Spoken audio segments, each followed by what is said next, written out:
Pagi sob, di video kali ini gue akan melakukan perjalanan buat ngambil motor atau mainan baru kita. Nah, perjalanannya kurang lebih 2 jam. Dan ini khusus banget gue jalan pagi-pagi. Tadi gue dari Semarang sekitar jam 5. Nah, sekarang udah sekitar 18 menit dari kota Semarang. Jadi motornya kali ini yang akan gue pakai buat kayak race atau track day lah. Penasaran motornya seperti apa? So keep stay tune dan nanti kita lihat deh motornya kayak gimana. Oke.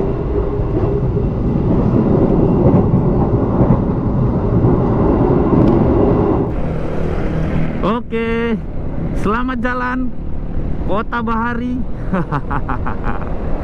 Ya, jadi sesuai tadi opening, gua ngambil mainan baru. Dan mainan barunya nih ada di Kota Barat. Yoi. Sebenarnya belum paling barat ya, paling baratnya itu Kabupaten Brebes. Jadi gua pagi ini ngambil motor di daerah Kota Tegal. Kemarin udah deal sama sellernya, dan gua dapat motor ini di KM 15.787. Dan rencananya motor ini akan gua pakai sebagai motor ya kayak buat road race-an gitulah, atau mainan cornering nanti di sirkuit. Plannya kayak gitu. Dan sekarang jam 9:56 sob. Perjalanan dari Tegal ke Semarang lumayan ya, kalau nggak salah tuh 180-an kilo ya, kurang lebih 3 jam lah ya. Semoga lah ya, tadi kalau naik kereta tuh 2 jam seperempat ya. Semoga hari ini cerah dan kita nyampe di Semarang itu lancar, tidak ada kendala apapun. Karena ini baru sekali nih gue nih ngambil motor langsung gue pakai buat mini touring. Sebelumnya gue beli ban motor di Bukit Tinggi langsung gue pakai buat ke Aceh ya kan. Nah, ini gue ngambil motor gue pakai buat mini touring. Dapat di KM 5778. Ini udah 4,5 kilo dari kota Tegal. Dari terakhir tadi gua ngisi bensin. Dan kita nanti cek nih seberapa irit sih. Wah, ini 38,9. Gue pengen tahu nih seberapa irit sih motor 150 nih. Udah lama gua nggak pakai motor 150. Terakhir tuh kalau nggak salah pakai Fiction ya sob. Fiction tuh irit banget asli. Sekarang gua ngisi pertama ke motor begini terasa banget coy. Tadi nih bensin 2 bar. Gua gak tahu nih full tanki GSX berapa ya. Tapi dari bensin 2 bar tadi gua ngisi 100.000 pas di bawah bibir tangki. Gitu.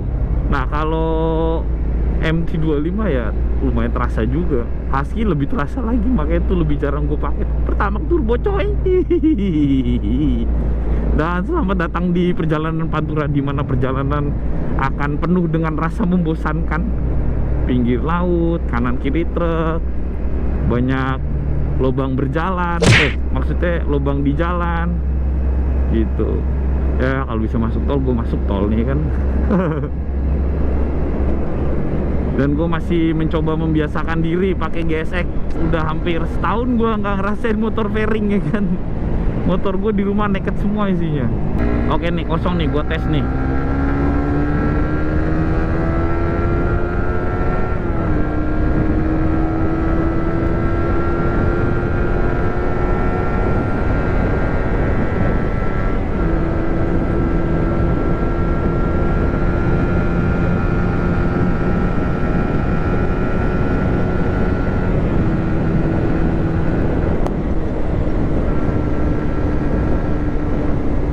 Wih, gila, mesin standarnya enak banget coy. GSX asli, GSX enak banget standaran mesinnya. Gak salah emang, kayak nggak ada habisnya nafasnya. Jadi tuh begitu ditarik tuh dia kayak nggak ngeden gitu dan lari terus. Gua nggak tahu tuh, tadi gua nggak ngecek RPM ya, tapi kayak nggak ada limiternya mesinnya. Beda banget sama terakhir gue pakai Fiction tuh untuk motor 150, apalagi si Saber ngeden doang, nggak lari.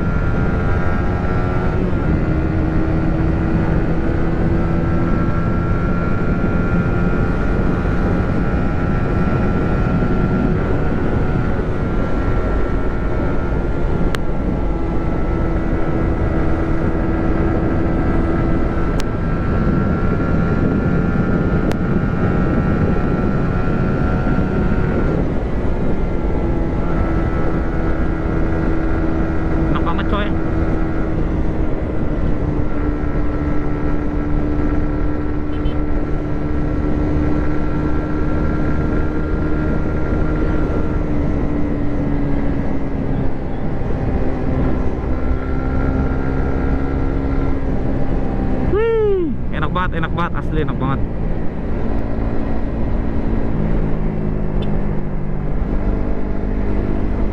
Mantap. Oke. Berapa nih? 107 kilo dari kota Tegal, dan kita udah sampai di Alas Roban. Gue sengaja mau ngambil Alas Roban jalur lama, penasaran sekalian pengen tahu. Ini nostalgia banget sih. Dulu waktu zaman gue kecil tuh pulang kampung, bawa kendaraan tuh lewat Alas Roban selalu malam sob sampai sini. Nah, otomatis nggak kelihatan dong Alas Roban kayak gimana ya kan. Nah terus begitu gue udah bisa bawa mobil sendiri, tol udah jadi, nggak mungkin dong gue liat Alas Roban. Alhasil ya penasaran kalau siang Alas Roban kayak gimana sih penampakan. Lelah. Oh itu sampingnya tuh, ternyata Alas Roban baru jalannya sebelahnya sob. Baru tahu gua. Ini adalah Alas Roban lama yang terkenal dulu banget. Jadi kalau lewat sini selalu malam gua. Aduh, jalannya gerajulan coy. Tadi yang nggak Alas Roban baru jalannya di sebelah sana tadi kelihatan banget tuh. Nah, sekarang impresi gini, ini udah sekitar 1,5 jam gue pakai, 1 jam 36 menit. Ada juga yang lewat Alas Roban lama ternyata. Udah 1 jam 36 menit gue lewat, dan total kilometer 108 sob. Bayangin deh, 108 kilo ya. Apa impresi gue ketika gue langsung bawa nih motor di Jalan Pantura? Oke, kita samerikan dari awal dulu ya. Sebentar gue balap dulu ya. Sorry garis nggak putus-putus, tapi gue lama kalau di belakang truk.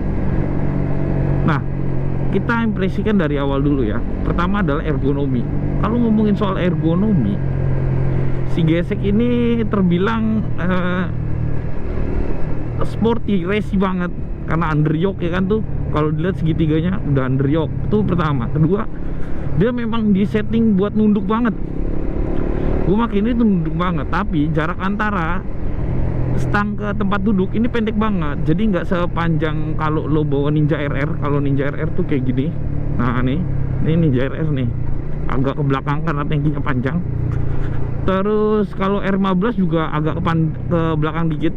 Jadi dia akan memaksa lo agak lebih nunduk. Tapi kalau gesek ini nggak begitu memaksa lo buat nunduk, nggak begitu memaksa lo buat sedikit rebah. Karena sejatinya walaupun stangnya underyoke, tapi dia antara jarak tangki ke segitiga tuh pendek, sehingga masih agak terasa lumayan nyaman. Itu yang pertama. Kedua adalah ergonomi antara stang, tempat duduk, sama kaki.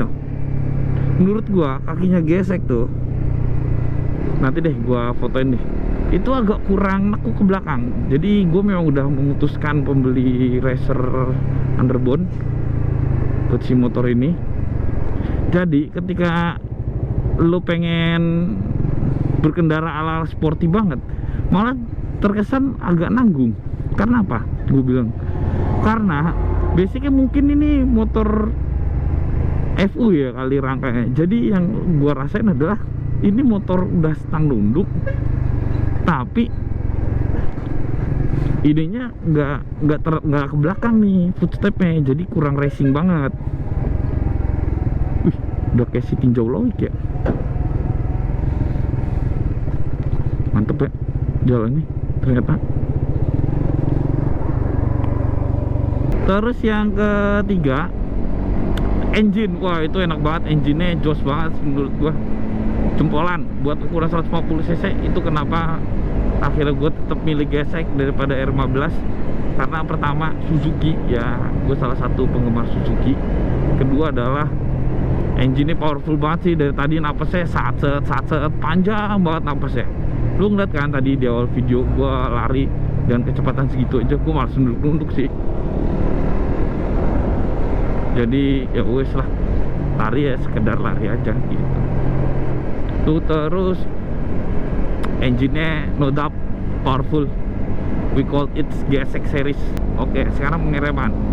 Pengereman ya, tadi gue di awal udah ngomong bahwa mungkin karena gue terbiasa dengan kaliper Brembo ya kan, kaliper Tokicho Brembo yang radial monoblok, atau Nissinnya si MT25 yang agak lebih pakem buat ukuran 150 cc. Mungkin ini ya pengeremannya udah cukup worth, udah cukup lah, so-so lah. Dibilang pakem banget enggak pakem juga enggak, tapi dari rating 1 sampai 10 gue kasih 7,5 lah, cukup menurut gue antara pengereman. Jadi gue agak lupa nih rasanya karena udah lama banget, tapi begitu gue rem harus agak dalam dan gue harus bener-bener yakin mencetnya nih.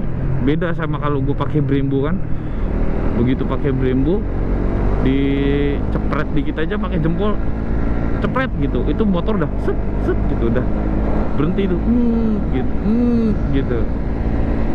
Pakai ZX yang Tokicho pun juga udah cukup banget menurut gua, dicepret dikit aja, disentuh dikit tek gitu, motor udah melambat dengan sendiri. Sedangkan kalau ini gua harus agak lebih dalam dan meyakinkan diri gua nih motor dapat nggak nih dengan pengereman segini, jarak pengereman segini gua ngerem dari sekarang gitu. Itu untuk sisi pengereman. Terus untuk sisi jok, nah dari sisi jok ini menurut gua tipis banget anjir. Keras coy, asli keras banget joknya. Yang Suzuki begitu kali ya, Suzuki di rumah gua tuh juga begitu. Untuk suspensi, nah itu udah joknya keras, suspensinya pun stiff. Jadi suspensinya begitu ketemu jalan jeradolan, glodak, itu feedback yang nggak pakai kayak diredam, berasa banget, jedak gitu. Jadi mantap lah. Buat menu yang ada di speedometer, nah ya, gue ngeliat ada di sini ada shift like RPM indikator ya, tapi gue ngerasa itu kagak nyala dari tadi RPM gue pentokin. Dan ini aneh sih menurut gue, si MID nya nih ya, speedometer oke lah ya, trip A, trip B, terus ada average trip A, average trip B nih. No, average trip A, trip B, average trip B. Kan aneh ya, buat apa lo bikinin average trip A, trip B? Salah, average mah satu aja, mau jalan berapa kayak tetap satu aja. Jadi itu yang ngebikin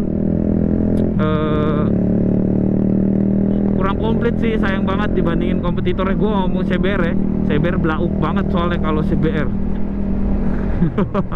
CBR speed MID di panel indikatornya tuh, panel meternya lah, itu ngawur sih, pelit deh. Kalau Yamaha wah komplit sih, meskipun jamnya harus diganti, average pun harus diganti, ada average trip A, trip B, terus ada average, ada real time average, macam-macam. Saya ingat gue emang agak lebih komplit daripada dia. Dan ada shift left indicator yang R series. Secara overall, total overall ya, ini gue rangkum, ini agile banget sih nih. Jadi lincah, enteng, kecil, mungkin karena wheelbase pendek kali ya. Dan overall menurut gue nih motor worth to buy banget, dengan spek yang goks, apalagi udah ini lagi ya, apa namanya, keyless, keamanannya, tingkat keamanannya lebih jos gandos kotos lah ya kan. Akhirnya sampai Semarang. Impresi gua 2,5 jam coy, asli pegal. Anjir sakit banget di tangan bagian sini nih. Ini juga nih, dan ke bahu berasa banget. Kalau ke bahu biasa pakai motor touring ya kan, pakai motor beginian nggak rekomendasi kalau buat jarak jauh. Tobat gua, nyerah gua ya kan. Total trip 165 km per 160 km. Average BBM 43 lumayan lah ya, nggak irit-irit banget, nggak boros-boros banget. Dan tadi gua ada habis isi bensin, makanya full lagi nih. Gue isi bensin totalnya 60.000, tapi 60.000 tuh udah bludaknya hampir dekat sama bibir tangki. Aslinya 50.000 doang. Jadi total sana sini tuh kurang lebih makan BBM 50.000 dan Pertamax full to full. Jadi gue selalu nyoba tuh motor selalu full to full, Petromax only. Oke, yuk saatnya go home, dan ini kita mau cuci dulu sob. Bye.